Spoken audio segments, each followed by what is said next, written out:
Welcome, and thank you for joining us for today's webinar, 7 Tenets of Successful Identity and Access Management. I'm Shay Mann, and I will be your moderator. Today's webinar is in listen-only mode, so if you have any questions throughout the event, go ahead and submit those in the Q&A panel, and we will answer them during the Q&A session at the end of the presentation. This session will be recorded, and we will email you a link to the recorded version tomorrow. Joining us today is SailPoint CTO and CISO, Darran Rolls. And with that, Darran, I'll go ahead and pass it over to you and get us started. Great. Thank you, Shay, and good morning, everybody. And thank you for joining us. As the title there says, I'm SailPoint's CTO and our CISO. As the CTO, I'm responsible for our technology strategy, our patents, and our standards. And I also run the research function here that we call SailPoint Labs, some of you may have seen. I'm also the CISO, where I'm responsible for product and service security.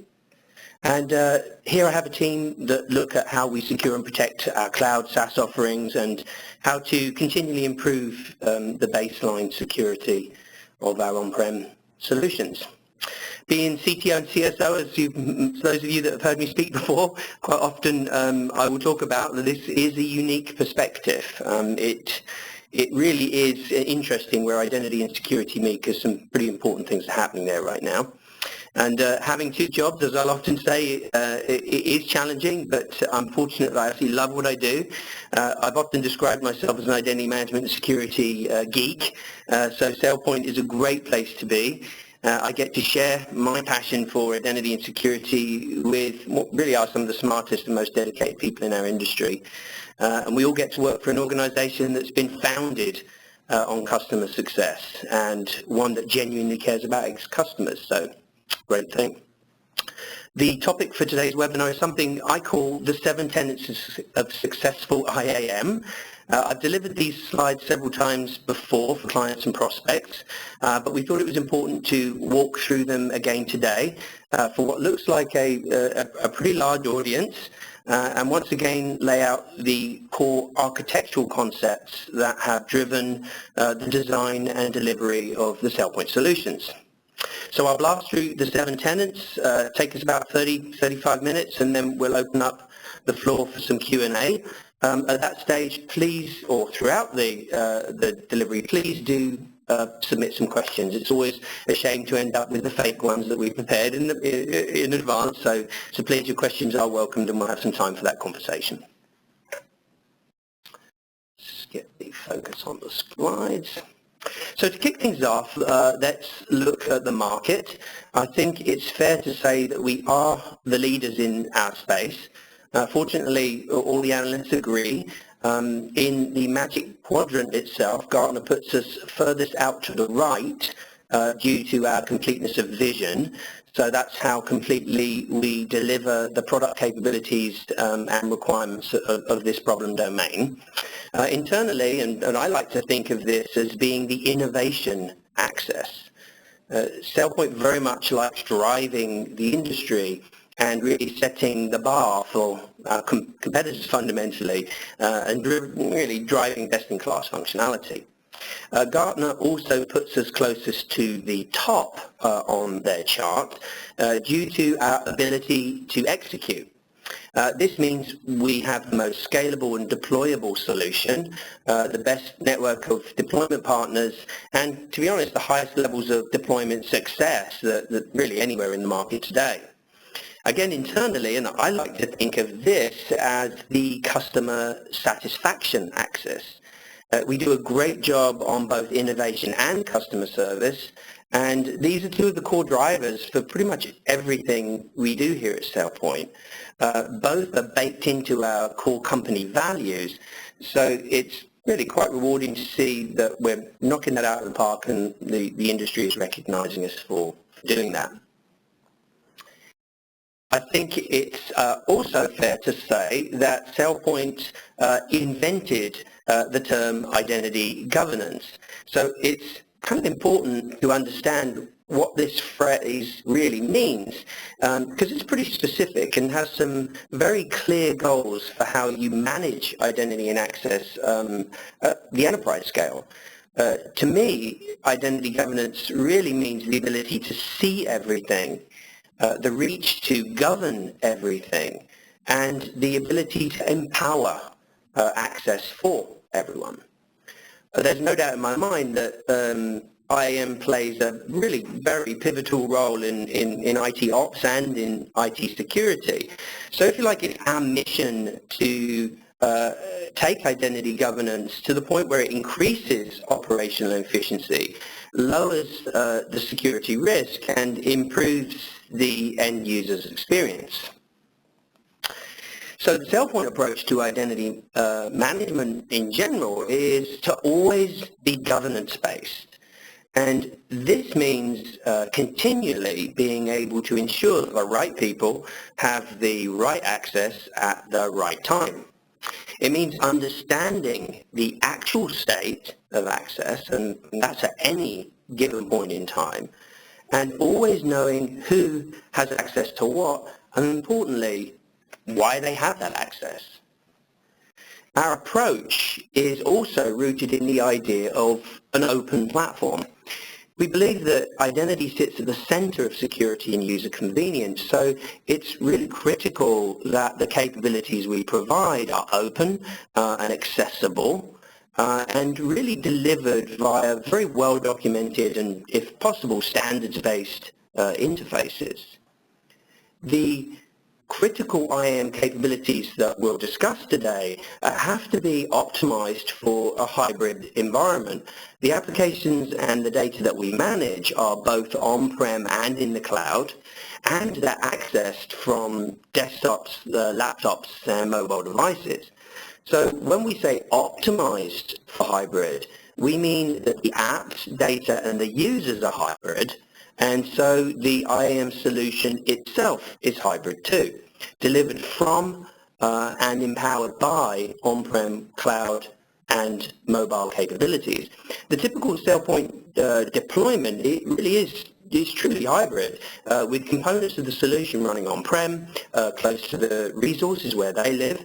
The solution's sometimes partly in the cloud, managing apps and infrastructure that run there. And the solution is also on the mobile device too, working with the user interaction and the access that so very frequently starts on that device today. And lastly, our approach to identity governance includes both structured and unstructured access. The controls we deploy for our structured applications, so things like SAP and Salesforce, absolutely have to extend to cover unstructured resources like files on file share too. It's no use having absolute finite control over SAP if the financial data it contains is simply exported into a spreadsheet and left unguarded on a public file share. We have to deliver those identity governance capabilities and the controls that we're going to talk about for both that structured and unstructured world. So it's a high-level objective for us to always think in those two terms. So that's a kind of a general overview of how we think about the problem space itself. Now let's talk about the core tenets that we've laid out today for Successful IAM. There are 7 of them, and they cover taking a comprehensive approach to the solution, focusing on the user's experience, capturing and sharing identity context, employing model-based governance, adopting risk-based controls, a pretty detailed view of how to approach connectivity, and how delivering governance with consistency is important regardless of where that application or the user access method lives. I'll walk through each of these 7 tenets in detail, and as I said, we'll pause for those questions that I hope you're busy typing into the dialogue as we speak. So, the first tenet is taking a comprehensive approach. This tenet addresses the need for an integrated and complete set of IAM functions that work together as a single solution. Today, the capabilities like role management, identity analytics, all that stuff around there, data governance, access requests, provisioning fulfillment, compliance controls, and password management, they're basically all required. They are the functional capabilities that make up a governance-based approach to identity and access management. And of course, each of these capabilities has to be delivered as part of a single integrated platform approach. A platform approach can't be a loose collection of standalone tools with some fragile, custom-driven, customer-oriented integration. It really has to be designed from the ground up by us, basically, designed to work together. Of course, when I say that as a vendor here on a webinar, it can't help but sound very self-serving, very much about buying it all potentially from SailPoint. But really, this is not a buying requirement. This is a use case and data flow requirement. It's about sharing data and processes between these functions and integrating everything together without the need for integration code. And exactly how these key features and capabilities are woven together to create a single experience turns out to have a huge impact on upgradability. How integrated IAM functions are delivered is one of the biggest contributing factors to total cost of ownership. We today have countless numbers of customers that have purchased and deployed SailPoint for less cost than upgrading the legacy IAM solution that they had beforehand. So it's really important that the solution that is deployed today is upgradable to save it from becoming the legacy nightmare of tomorrow. And of course, as you might expect, this upgrade issue goes away really with a true SaaS multi-tenant solution like our own Identity Now. Excuse me.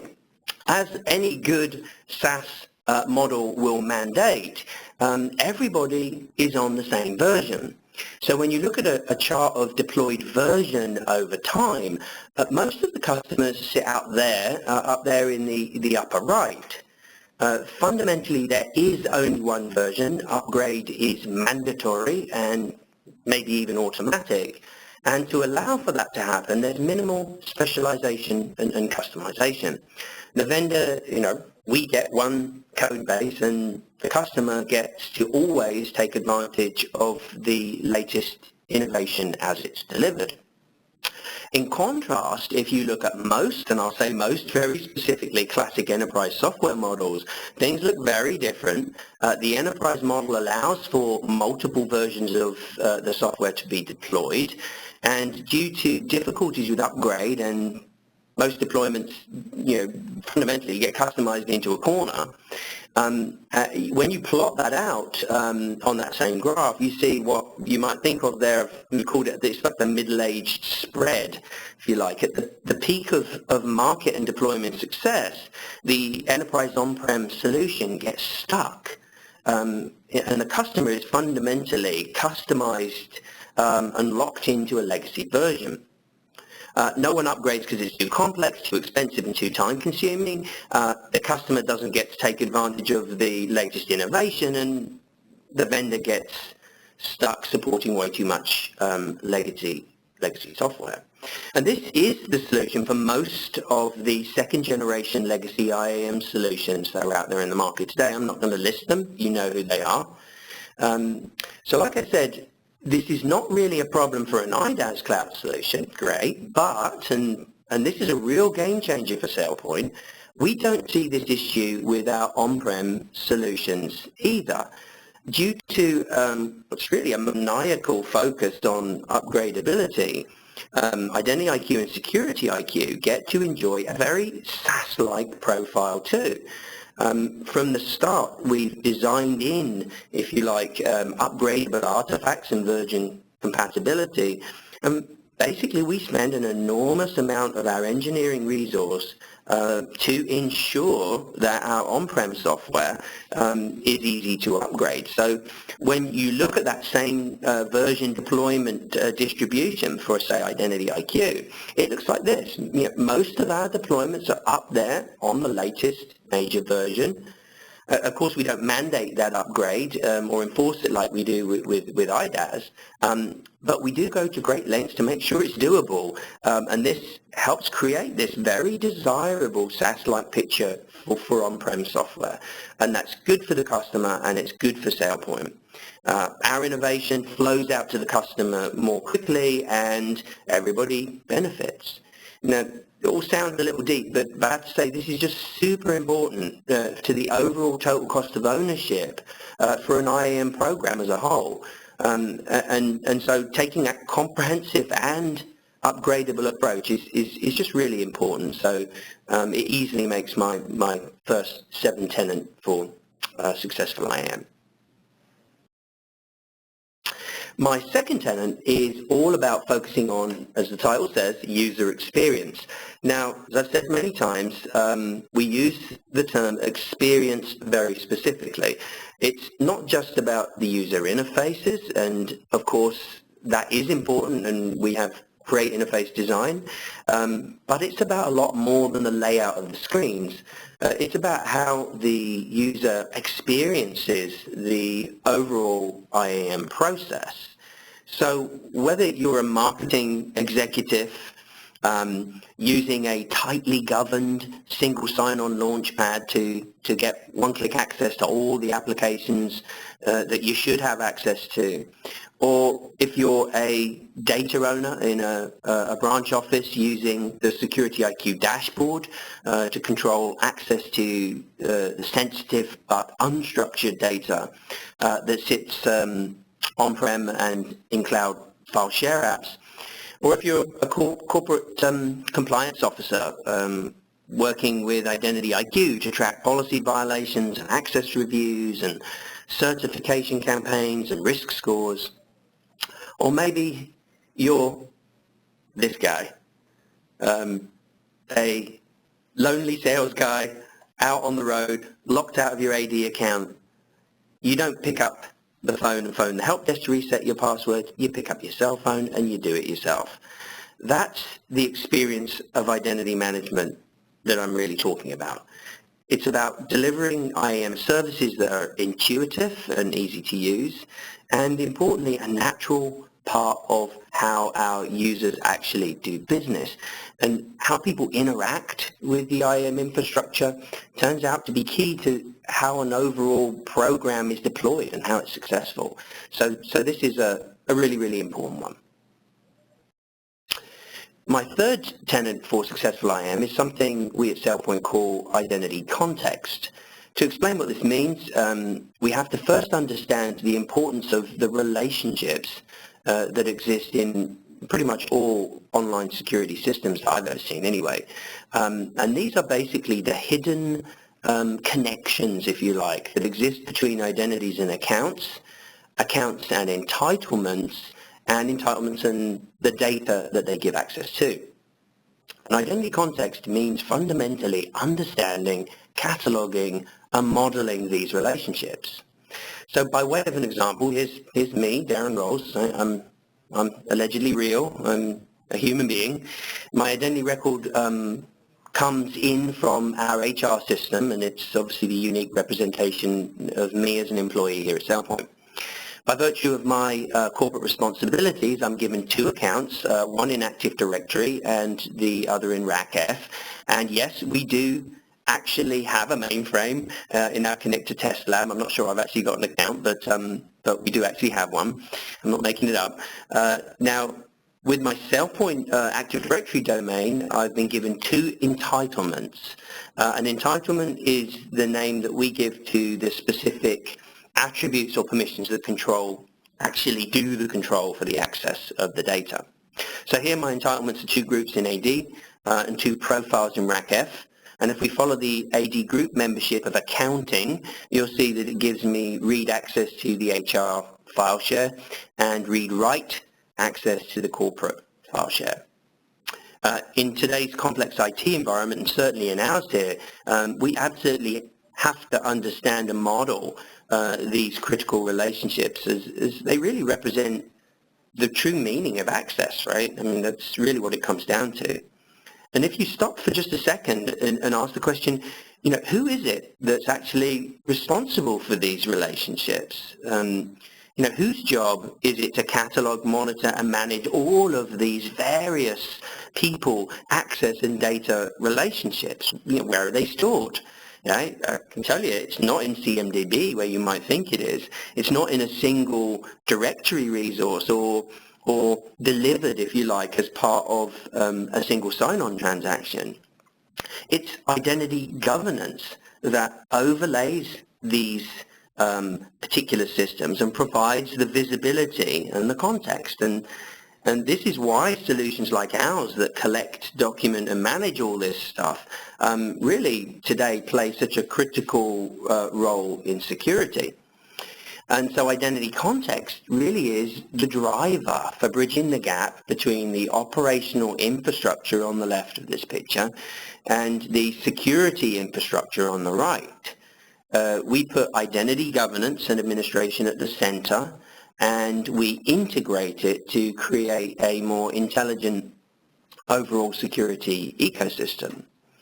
By way of an example, when a SIM or a DLP or some network event happens, the InfoSec infrastructure basically says, I have an event here, something odd is happening, here's the account. Who the heck owns this account, and what does this really mean? It's then our job in identity governance to very succinctly answer that question and know who's responsible, to understand the potential impact, and, where applicable, to take any necessary remediation steps. So with context at the center, we can say that account belongs to Darran, right? He's the CISO, and he's on a webinar today, perhaps. And then from that position of knowledge and context, to automatically notify, say, the mobile device management system to temporarily block my device container, and then perhaps to suspend my corporate application access. And this fundamentally creates an integrated and responsive ecosystem that enhances the value of identity fundamentally. It also empowers the overall security infrastructure to be more automated and basically more effective. So providing these services really is an important step towards what we now think of as an identity-centric security model. So maintaining and sharing the identity context really is critical, and that's why it's my third tenet for Successful IAM. Moving on, my fourth tenet is defining a model-based governance lifecycle. We now see identity and access management as a true life cycle, one that starts with the HR system kicking off joiner, mover, leaver events. It flows through things like business and end-user self-service, IT automation and controls, and includes the general compliance and audit actions that we now pretty much have to wrap around everything we do. So understanding and managing these life cycles is a critical part of what it means to take a model-based approach to identity governance. And when I say a model-based approach, this refers to the idea that we should define and build models to sit at the center of the IAM lifecycle, and these help to define a stable, and it's very important that it's stable and repeatable, as well as scalable in its approach to how we make this happen. Now, of course, I've said this many times, but when somebody with my history and my place uses the word model, most people immediately think, well, that's NIST RBAC and the definition of enterprise roles, and we invariably get into some discussion as to whether roles are alive or not. Being Darran roles, I'm glad to say roles, at least this roles is most definitely alive. But yes, roles are most certainly a part of this picture, but in a governance-based approach, it absolutely does mean a lot more beside. We're talking about a range of models here that cover really just a much bigger use case.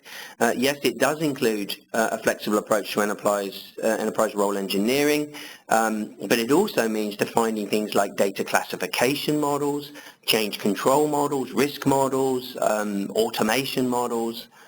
It's about having simple things like a data owner's approval flow being concretely attached to specific data change use cases. So, for example, when somebody in a warehouse functional role accesses sensitive corporate financials, we can take action. And these aren't floating around in bits of code; they're actually in models. So these are the sorts of things that we put at the center of our solution, and it's that drives the life cycle. Wherever possible, these models, as I say, they're not code, they're graphical things. They're representations of policy that can be owned and maintained by the line of business. And fundamentally, this is model-based security all over again, but it's applied across all of the systems and data. And so it's more effective, and this really should be a goal for organizations large and small. It certainly is for us with 700 people, and I think it's the same for someone with 700,000. So that model-based approach and creating sustainable, controllable, and scalable processes is the fourth tenet for me. Moving on to number 5, it's taking a risk-based approach to identity controls. To explain this a little further, obviously everybody uses the term of risk, but if you consider a large organization of maybe 50,000 people, I think just understanding the scope and the impact of any given user is just a daunting task. I certainly do have, and I'm sure everyone in my position does, have a somewhat limited set of resources. So it's essential that we focus those resources on the areas of greatest risk. We'd all love to catch, as you say, the next road trader before he or she steps out of line. But the truth is, without some form of risk assessment, everyone just looks the same. So with this challenge in mind, we led the industry by introducing the first true identity and access risk scoring model. And a risk score is a little bit like a credit score. I'll often compare it, it's a little loose, but it does work, to a FICO credit score. And if you're familiar with the FICO model, it's a representation of debt, asset and behavior. The debts are the loans the individual has. The assets are the collateral and maybe the income, the assets that the individual has. And the behavior is the assessment of whether they basically pay their bills on time, right? So we took a very similar view of these basic principles and applied them to identity and access configuration. So in our identity risk model, the debts are the entitlements and the privileges and the classified data that the user has access to. The assets are the controls and oversight that we're putting in place, so things like access certifications and SOD policy and maybe a file access alert. And the behavior is how everything operates over time. So what the user actually accesses, what they're making requests for, what changes are happening around them. And these three factors come together to create what we call a composite risk score for every identity. This risk score then allows us to group people into profiles that represent their overall relative risk and break apart that giant great blue box of people and manage each risk profile differently. Maybe the low profile turns out to be a back office clerical staff with well-defined, well-managed, well-known low-risk access. Maybe that medium risk profile is our general employees and contractors, maybe slightly higher elevated privileges, a little bit more access. And then maybe that high-risk profile, this might be maybe a small group of systems administrators with elevated privilege. Or maybe it's a foreign exchange trader, right, with both front and back office settlement access, purely application oriented. So simply having the ability to vary our management oversight and our controls by that risk population just allows us to focus on the points of greatest security risk. It sounds so obvious, right? But it really can make a significant difference to how you think about and how you deploy identity access management. So taking a risk-based approach to those controls is easily my number fifth. Is there such a thing? Fifth in the list of IAM tenants. Moving on to number 6, my next tenet is the approach to connectivity. So in order to be effective in the complex world of identity management, the system itself just has to be connected to everything, mobile, on-prem, and in the cloud. When we deploy identity management, we just need that connectivity. It's true to say the more that you can touch and see, the better, because fundamentally you can't manage what you can't see. Now, how you get to this position of visibility, if you like, of total vision, turns out to be less about the number of actual connectors you have, and oddly, a little bit more about how you approach, and that's why we use the term approach. It's about how you approach connectivity in the first place. And one of SailPoint's greatest strengths is our ability to integrate and work with existing infrastructure. Very early in our design and market assessment process, we recognized that in order to see everything, we needed to integrate with other management platforms fundamentally. The technology that was already out there deployed and connected to the things that we really needed to manage.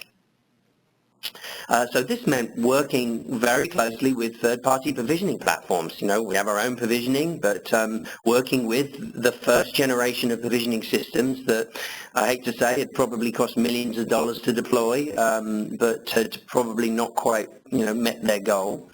It also meant working with more recent infrastructure investments like mobile device management platforms, those systems that are out there that can offer us an interface through which we can reach out into the mobile device world and ecosystem and collect and manage the security there. And it also meant working very closely with service management platforms and the change in incident ticketing systems that really provided a sort of vital link to established manual fulfillment processes.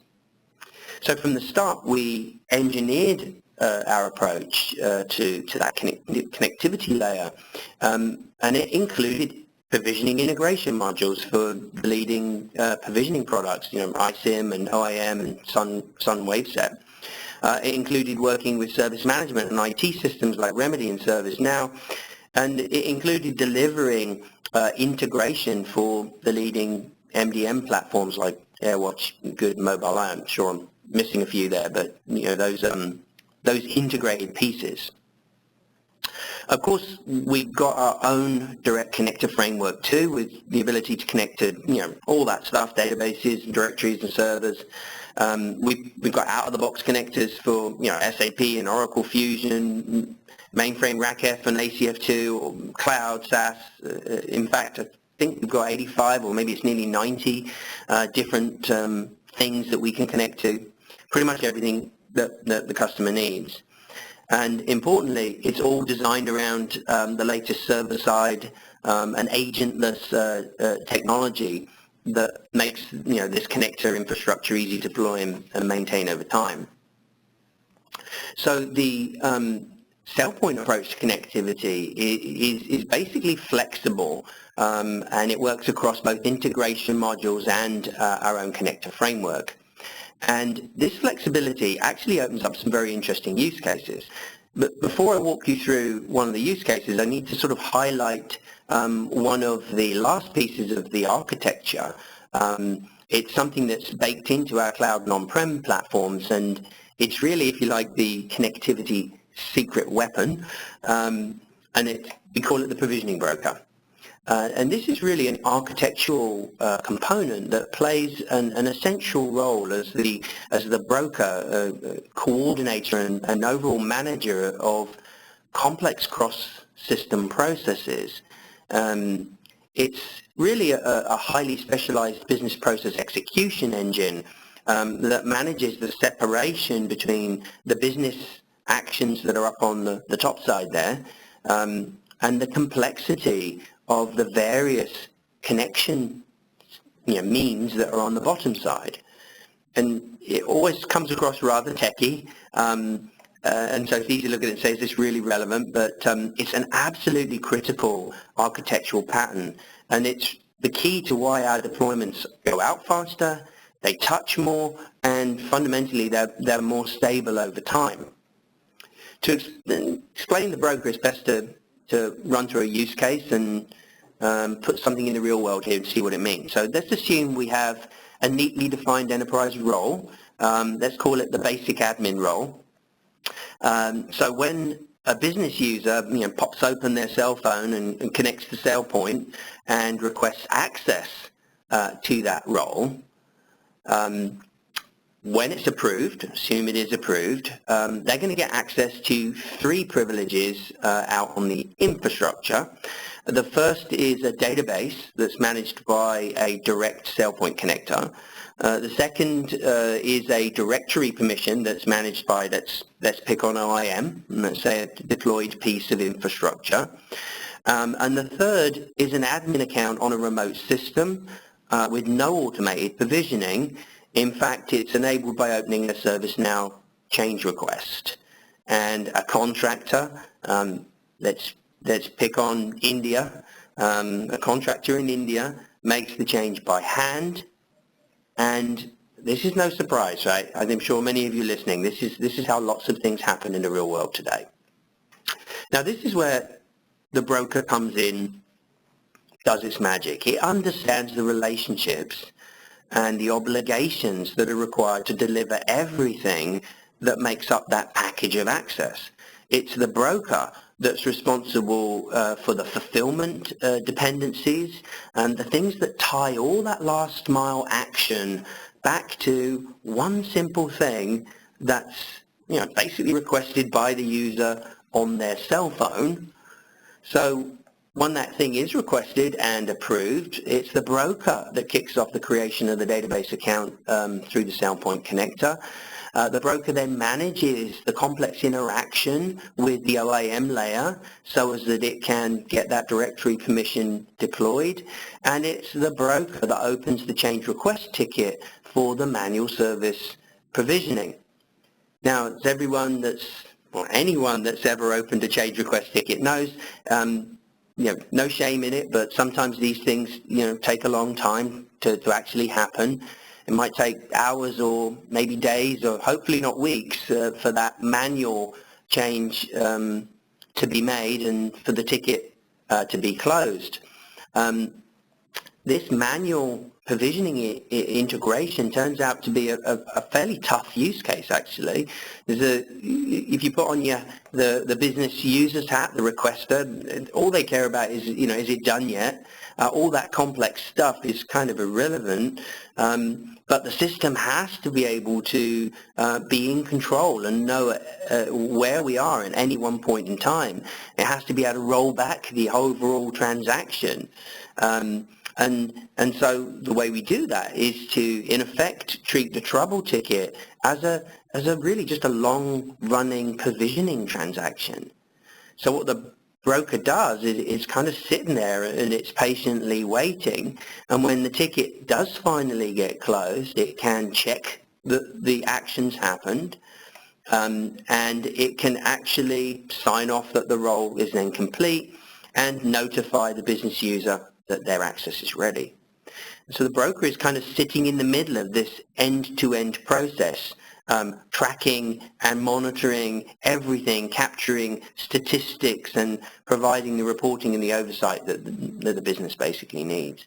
So it's that provisioning broker. It's a kind of the workhorse behind the scenes, if you like, making all this stuff work. It's not just workflow. I think many solutions out there have that. It's an out-of-the-box integrated platform capability that I have to say none of our competitors have. It's a huge differentiator for us, and so therefore it's easily my sixth tenet. So nearly there. On to number 7, and the final tenet is all about consistency. And this one really sort of rolls up the other 6 and really puts it all together into a single set of capabilities. It starts with the very strong and I think truthful position that one way or another we all now live in a hybrid IT world. The applications and the data itself are on-prem, they're in the cloud, and they're somewhere between the two sometimes. I have to say, as I've said before, I personally don't think this is a transitional statement. I'm sure we'll never really universally be one side of this. I mean, even here at SailPoint, we have on-prem, we have to test all this stuff, right? It's a whole bunch of on-prem resources. In fact, I'd go a little further and say I think it's becoming increasingly irrelevant where code actually executes. The real question is, are we able to provide user access convenience, provisioning and access automation, and do we have the controls and the governance to tie everything back together? Because, like I said, the data we care about is no longer just sitting in an enterprise app like SAP. It's in structured and unstructured systems that are both on-prem and in the cloud and on the mobile device too. And unstructured resources like files on a file share can be a real problem. And as I said earlier, it's kind of pointless to have fantastic, way over-the-top controls over SAP, but when your financial data is exported into that spreadsheet, it's given the wrong file permissions, and it's put out on the wrong file share, it's really bad. So it's increasingly critical, I think, that we make our identity and access management solutions able to manage both structured and unstructured resources, and to do that consistently wherever they reside, however they're stored, and regardless of how they're controlled. And so IAM service system resources, capabilities like those at the top there, our self-service, our automation controls, our governance, broadly applied across all users and all applications. It's what really ties it all together today.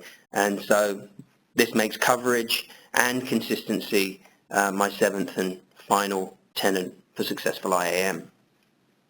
So just to recap and summarize, here at SailPoint, we're proud to bring all of these 7 tenets together, providing a comprehensive approach to all of the IAM services, all built around a single, upgradable governance platform at the center. We focus on that user experience and on delivering IAM capabilities that are integrated, easy to use, and basically look nice. We're delivering that context and the integration that helps put identity at the center of governance and embeds everything into our IT security.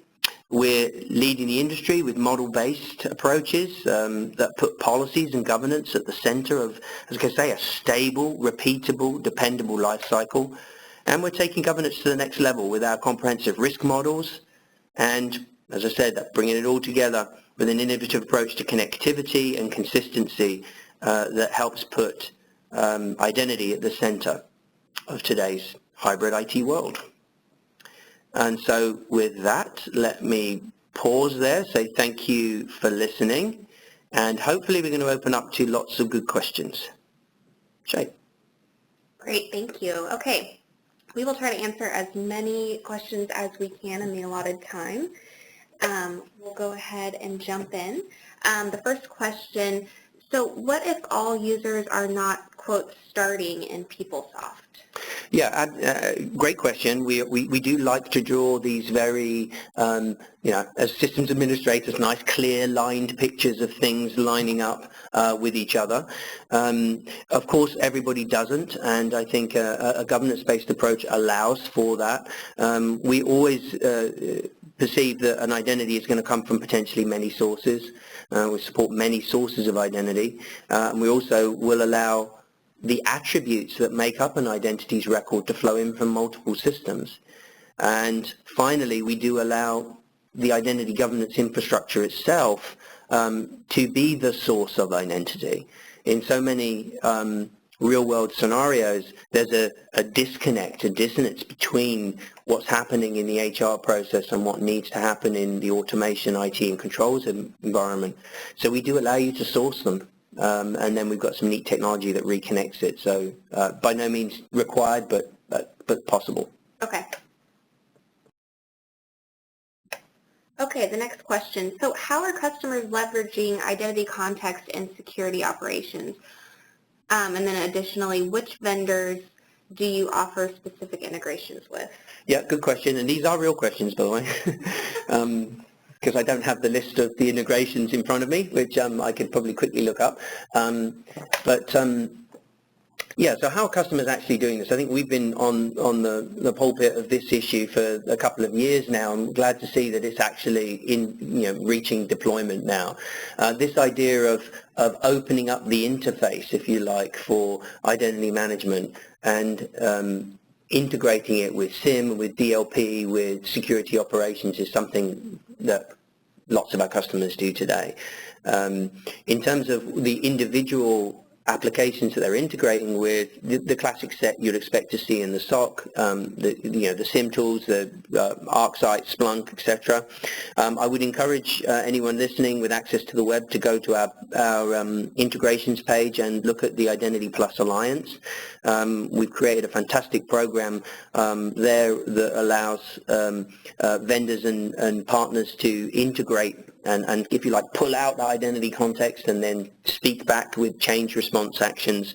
And we've got a very nice collection of tools and vendors there. So, like I say, something that's really happening, and go look at the website there and you'll see the list of integrations that we provide. Excellent. Okay, how does SailPoint handle segregation of duties? Okay, segregation or separation. I remember us having that argument, and we say separation, not segregation, but it's the same thing. We see pretty much anything that you could compare with something else can raise a separation of duty, can raise a violation, can raise awareness. That could be a role, so you can say, you can't have this role and that role. You can do things like say, you can't have this entitlement, so you can't have this Active Directory group and any one of these Active Directory groups. So we have lots of ways of defining what on paper in code can be quite complex relationships between things, exclusion relationships, but we let you do it in the GUI. Again, coming back to that point, let's make these models graphically oriented and owned by the line of business, and then really all we're doing is applying those rules to both preventive. So when you're doing an access request, we can say, gee, you can't have this because you've got one of those, and detective. So continually scanning the environment and detecting when those conflicts arrive. So by virtue of the fact that we can see everything, we're just comparing things together. And it's actually a pretty lightweight process and pretty easy to deploy. Excellent. Okay, the next one. I'm interested in learning details of identity analytics features that you offer. Could you please provide an overview or perhaps point me to a specific source? Yeah, absolutely. We have been, I would say, in the identity analytics business from the start in lots of ways. If you look at the way we give you access to all of this data, right? Once we've collected it all into our resource, to our database fundamentally, we let you slice and dice that data and analyze it and review what's there. We are in the process of creating a separate analytics approach and product, and there'll be a lot more discussion about that as we head into the summer. Some of the things that we're able to do now with the technology are really quite interesting. So I would say keep your eyes on the web and your ears to the press, because you'll no doubt hear more from us about that this year for sure. Great. Okay, next question. Does Identity IQ provide facilities for documenting and visualizing the relationships between identity, account, entitlement, and data? Yes, it does. In both our cloud and on-prem products, we give you the opportunity to take an identity-centric view, which is sometimes referred to as the cube view, but to from an identity look at a collection, if you like, a hierarchy down from the identity, pretty much as we drew it out on the slide, to be able to see the identity, to see and a set of attributes, to see the accounts they have and the entitlements, and down to what those permissions actually mean. If you look at inside a product like Security IQ, where we do our data access governance, you've got some fantastic graphical capabilities there to literally highlight a file on a file share with sensitive information in it, and graphically go back up a tree to find all the various ways effective access is provided to that document. It's just a great way to look at the problem and to visualize the data. So lots of ways of doing that. Again, I'll come back to that point, make it as visual as you can, because that's how you get people in the line of business to take ownership. So. Okay. Moving right along, does SailPoint enable Identity Directory Federation, aggregating central HRIS contractor and affiliates local directories? Yeah, so this is a kind of a tricky long-term conversation here. Federation, we obviously provide, those that looked at our functionality and capability set, we provide single sign-on with SAML, which is fundamentally the technology that sits behind Federation. We are not in the business of complex federation hubs. A set of capabilities that certain other vendors will very much concentrate on. But we do have federation and federated SSO capabilities. I think it's just almost a standalone discipline for doing that. We sort of catch some of those use cases when we're allowing pass-through authentication through Active Directory. You might argue that is federation, doing it without ADFS. So there are certain use cases there, but I would never say that we're a federation specialist vendor. I think there's certain tools that do that. Okay. Does Identity IQ have connectors for Amazon Web Services to manage AWS IAM roles and policies for accessing AWS services? Yes, we do. We have an AWS connector today that enables you to put people in defined AWS roles. We are in the process also of if you like, taking a much deeper look at this particular capability. Some of the complexity we see in the intricacies of the AWS permissions model, I mean, it's a world unto itself. It's almost complexity beyond what we've seen in other systems. And so we are in a process of looking how we could take that to the next level, because there's some really differentiated things we think we can do in that space. But yeah, absolutely, today you can put people in their AWS roles, and you can provision them as part of a general overall IT provisioning action, for sure. Okay. It says, Darren, you talked about the importance of modeling identity and access, your fourth tenet, model-based governance. So does Identity IQ have facilities for helping me document, maintain, and visualize the models that you talked about? Yeah, it does. As I said, most of the time you're going to find those model items in the GUI, in the UI. So to give you a great example of one, in Identity IQ we have a thing called a lifecycle trigger. It's a GUI thing. You go in and there's a my trigger. My trigger is triggered by this piece of data, and you can go in graphically and select an item. It might be when location moves from Austin to London, do something. right? What that something may be, it may be raise a risk score with a bunch of sort of canned actions. It can also be drop you out into that process execution environment for a complex extended workflow. So that's a great example of it's graphical, right? It's the sort of thing that we've done in database triggers for years, but you don't need SQL, right? So it's so yeah, absolutely. And we're always looking and innovating around cool new ways of visualizing this stuff and managing it, because the policy is complex and spans multiple systems, and so I think that's what we do in identity governance, basically. Okay. So once the platform is in place, would it be managed by internal or external resources? I think that really depends. It depends on the deployment model that you're using, whether you're deploying on-prem or in the cloud. It depends whether you're working with a managed service provider.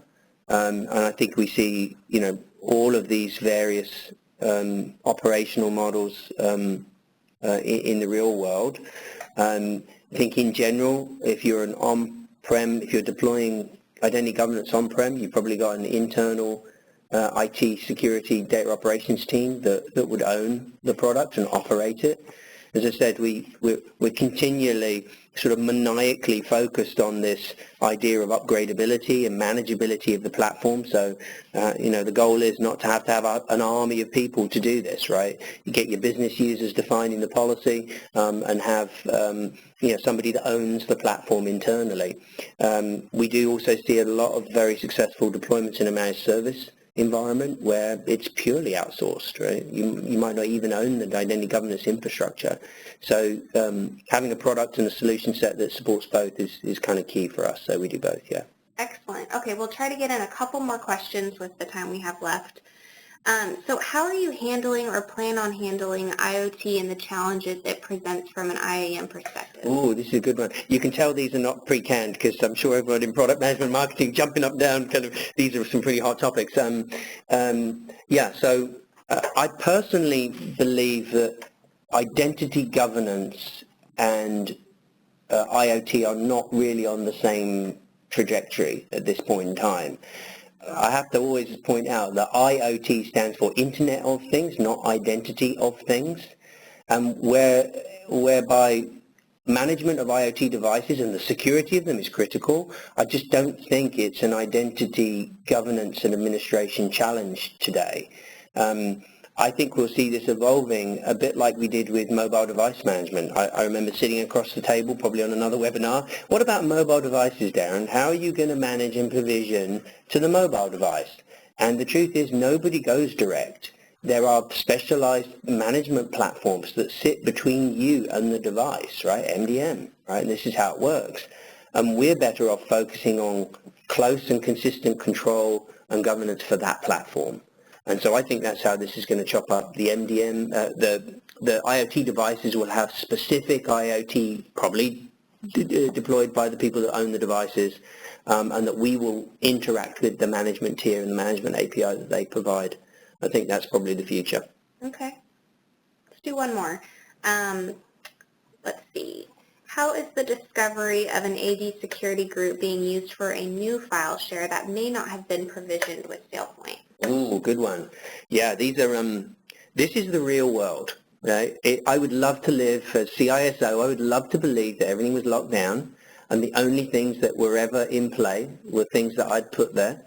That's just not reality, right? Entropy will always bring itself upon us, if you like. And so this is what actually happens, and it's very important that the solutions are able to deal with that and create alerts. So in that environment, the creation of a new AD group and that group's protection of a new set of files is something we will detect. It's something that we'll bring into the solution and we'll put through the same life cycle of controls and governance that we would have done if we were creating it in the first place. And I think that's key, to create a closed loop, that the changes that really happen in the real world are not unmanaged and not uncontrolled, and that they're really just put through the same control life cycles. So definitely something we do. Got it. Okay, well, we are out of time. Thank you, everyone, for joining us today. Darren, thank you for your presentation. You're welcome.